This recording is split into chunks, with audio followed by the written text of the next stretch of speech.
بسم اللہ الرحمن الرحیم۔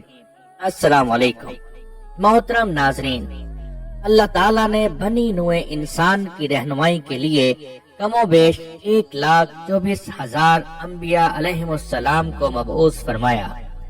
آج کی ویڈیو میں ہم جس پاک ہستی کے بارے میں ذکر کرنے جا رہے ہیں ان کا اسم گرامی ہے حضرت شیث علیہ السلام۔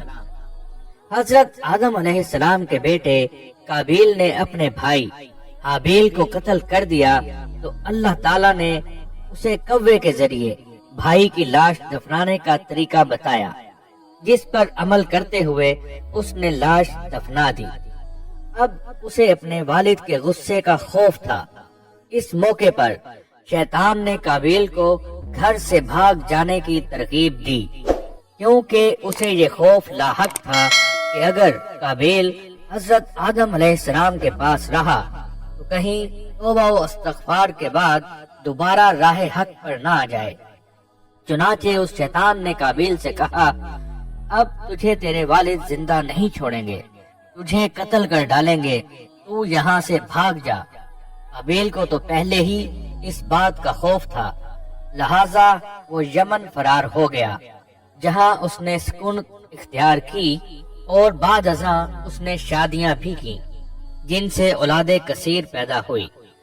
قابیل نے اپنے والد کے دین حق سے بغاوت کر کے پہلے آتش پرستی شروع کی، پھر شیطان نے اسے پتھر سے بت بنانے کا طریقہ سکھا دیا۔ یوں قابیل اور اس کی اولاد نے ایک اللہ کو چھوڑ کر بت پرستی شروع کر دی۔ دنیا میں قتل و غارت، حسد و فساد اور بت پرستی کی بنیاد قابیل ہی نے رکھی۔ حضرت عبداللہ بن مسعود رضی اللہ تعالیٰ عنہ سے روایت ہے کہ حضور نبی کریم صلی اللہ علیہ وآلہ وسلم نے فرمایا، دنیا میں جب بھی کوئی ظلم سے قتل ہوتا ہے تو اس کا ایک گناہ حضرت آدم علیہ السلام کے بیٹے قابیل کی گردن پر ضرور ہوتا ہے، اس لیے کہ یہ وہ شخص ہے جس نے ظالمانہ قتل کی ابتدا کی اور یہ ناپاک طریقہ جاری کیا۔ حضرت آدم علیہ السلام کو جب بیٹے کے قتل کی خبر ملی وہ بہت غم زدہ ہو گئے، کیونکہ حابیل نہایت سعادت مند، فرما بردار، نیک اور شائستہ نوجوان تھا۔ اس کے انہی اوصاف حمیدہ کی بنا پر حضرت آدم علیہ السلام کو امید تھی کہ وہ اللہ کے دین کو آگے بڑھانے میں ان کا معاون و مددگار ثابت ہوگا۔ نیز بعض روایتوں کے مطابق حابیل کی شہادت کا بنیادی سبب یہی تھا کہ قابیل کو بھی اندازہ ہو چکا تھا کہ والد کے بعد نبوت کا تاج نیک سیرت حابیل ہی کے سر سجے گا، اور اسی حسد نے اسے بھائی کے قتل پر ابھارا۔ حابیل کے قتل کے بعد حضرت آدم علیہ السلام اور اماں حوا علیہ السلام بہت اداس رہا کرتے اور بیٹے کو یاد کر کے گھنٹوں آنسو بہایا کرتے تھے۔ حضرت آدم علیہ السلام اللہ تعالیٰ سے دعا فرمایا کرتے تھے کہ اے اللہ، مجھے ایسی اولاد عطا فرما جو تیرے دین کو دنیا میں پھیلانے میں میری معاون و مددگار ہو اور میرے بعد بھی تیرے پیغام کو دنیا میں عام کرے، میری صحیح جانشین ہو اور دنیا میں تیری وحدانیت کی علم بردار ہو۔ اللہ تعالیٰ نے اپنے پیارے نبی کی دعاؤں کو شرف قبولیت بخشا اور ایک نیک صالح بیٹے کے بشارت سے مطلع فرمایا۔ چنانچہ کچھ ہی عرصے بعد حضرت شیث علیہ السلام پیدا ہوئے۔ حضرت آدم علیہ السلام اور اماں حوا ان کی پیدائش پر بے حد خوش تھے۔ یہ حضرت آدم علیہ السلام کے تیسرے بیٹے تھے اور اس وقت ان کی عمر 130 سال تھی۔ اماں حوا علیہ السلام نے صاحبزادے کا نام شیث رکھا، جس کے عربی میں معنی عطیہ خداوندی کے ہیں، یعنی اللہ تعالیٰ کی جانب سے عطا کیا گیا خوبصورت و خوبصیرت تحفہ۔ حضرت شیث علیہ السلام حسن و جمال، شکل و صورت اور عادات و اطوار میں اپنے والد سے بہت زیادہ مشابہ تھے۔ حضرت آدم علیہ السلام اور حضرت حوا علیہ السلام کو آپ سے بہت محبت تھی۔ حضرت آدم علیہ السلام حضرت شیث علیہ السلام کو ہر وقت اپنے ساتھ رکھتے آپ کو اس بات کا علم ہو چکا تھا کہ ان کی اولاد میں سے یہ بچہ ان کا جانشین ہوگا، چنانچہ انہوں نے شروع ہی سے ان کی تربیت پر خصوصی توجہ دی۔ آپ حضرت شیخ کو جنت کا احوال سناتے، اچھے اور برے کی پہچان کرواتے۔ جو جو حضرت شیخ علیہ السلام بڑے ہوتے گئے، ان کی پوشیدہ صلاحیتیں اور والدین کی تعلیم و تربیت رنگ لاتی رہی۔ حضرت آدم علیہ السلام نے ان کو درس و تدریس اور واعظ و تبلیغ کے خوبصورت اور منفرد طریقے سکھائے، انہیں دنوں رات کی گھڑیوں کی پہچان کروائی، ان اوقات میں ہونے والی عبادتوں کی تعلیم دی۔ اس کے علاوہ طوفان نوح کے بارے میں بھی آگاہ کیا جو کچھ عرصے بعد آنا تھا۔ حضرت آدم علیہ السلام اور حضرت حوا علیہ السلام کو حضرت شیخ علیہ السلام سے بڑی امید تھی، جس کی بڑی وجہ یہ تھی کہ ان کا ایک بیٹا قتل ہو گیا تھا، دوسرا شیطان کا پیروکار بن کر کفر کے راستے پر چل نکلا تھا۔ اب اللہ کے دین کو آگے پھیلانے اور شیطان کے شر کا مقابلہ کرنے کے لیے حضرت آدم علیہ السلام کے بعد حضرت شیخ علیہ السلام ہی تھے۔ چنانچہ جب حضرت آدم علیہ السلام کی وفات کا وقت قریب آیا تو انہوں نے حضرت شیخ علیہ السلام کو اپنا خلیفہ اور جانشین نامزد کیا۔ 960 برس کی عمر میں حضرت آدم علیہ السلام نے وفات پائی۔ حضرت شیخ علیہ السلام نے حضرت جبرائیل امین کے بتائے ہوئے طریقے کے مطابق والد حضرت آدم علیہ السلام کی تدفین کی۔ اللہ رب العزت نے حضرت شیخ علیہ السلام کو نبوت کے عظیم منصب پر فائز فرمایا اور اولاد کثیر سے نوازا۔ پھر یہ کہ ان کی اولاد نہایت فرما بردار اور نیک بھی تھی، جو اپنے والد کے ساتھ تبلیغ دین کے کاموں میں مصروف رہتی۔ روایت میں ہے کہ اللہ تعالیٰ نے اپنے پیغمبروں پر 100 صحیفے نازل کیے اور 4 کتابیں۔ ان 100 صحیفوں میں سے 50 صحیفے حضرت شیخ علیہ السلام پر اترے۔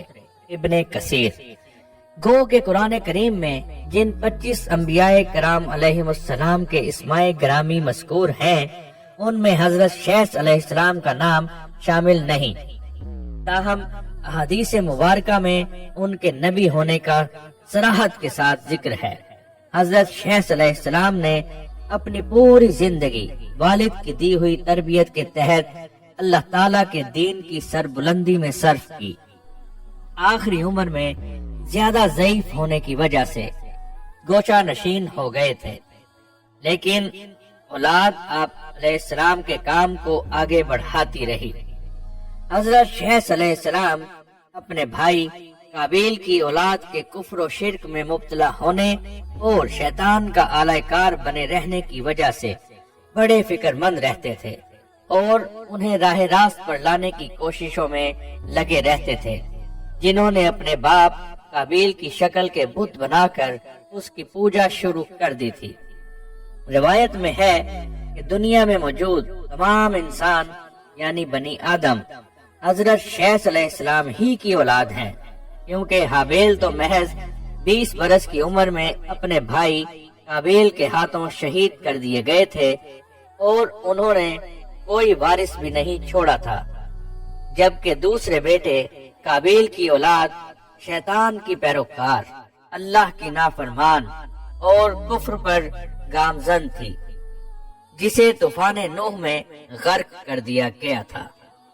مسلمانوں کی طرح یہودی اور عیسائی بھی حضرت شیخ علیہ السلام کو حضرت آدم و حوا کا تیسرا بیٹا، نبی اور ان کا جانشین تسلیم کرتے ہیں، جبکہ وہ بھی اس بات کے قائل ہیں کہ موجودہ تمام انسان حضرت شیخ علیہ السلام کی اولاد ہیں۔ حضرت شیخ علیہ السلام لوگوں کو نصیحت فرمایا کرتے تھے کہ سچا مومن وہ ہے جو اللہ تعالیٰ کو پہچانتا ہو، نیک اور بد کو جانتا ہو، بادشاہ وقت کا حکم بجا لاتا ہو، والدین کے حقوق ادا کرتا اور ان کی خدمت کرتا ہو، صلہ رحمی کرتا ہو، غصے پر قابو رکھتا ہو، محتاجوں اور مسکینوں کے ساتھ حسن سلوک سے پیش آتا ہو، گناہوں سے پرہیز کرتا ہو، مصیبت کے وقت صبر کرتا ہو اور اللہ تعالیٰ کی نعمتوں پر اس کا شکر ادا کرتا ہو۔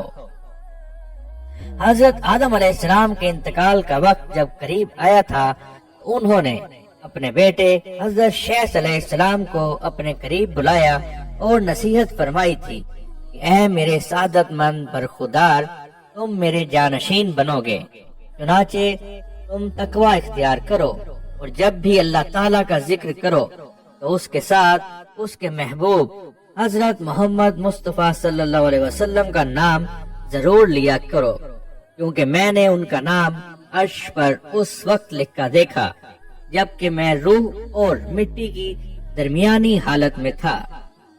پھر میں نے تمام آسمانوں کا چکر لگایا تو بارگاہ رب العزت میں آپ صلی اللہ علیہ وسلم کی شان محبوبیت کا یہ عالم دیکھا کہ نام پاک محمد صلی اللہ علیہ وسلم اللہ تعالیٰ کو اتنا پیارا ہے کہ آسمانوں میں کوئی ایسی جگہ نہیں جہاں یہ نام مبارک نہ لکھا ہو۔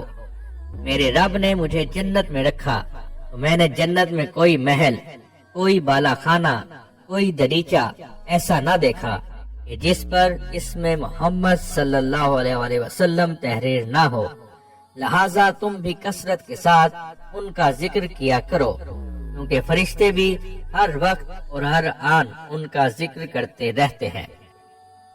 قصص الانبیاء میں علامہ ابن کثیر تحریر فرماتے ہیں کہ جب حضرت شیث علیہ السلام کی وفات کا وقت قریب آیا تو انہوں نے بھی اپنے فرزند انوش کو معاملات سپرد کر دیے۔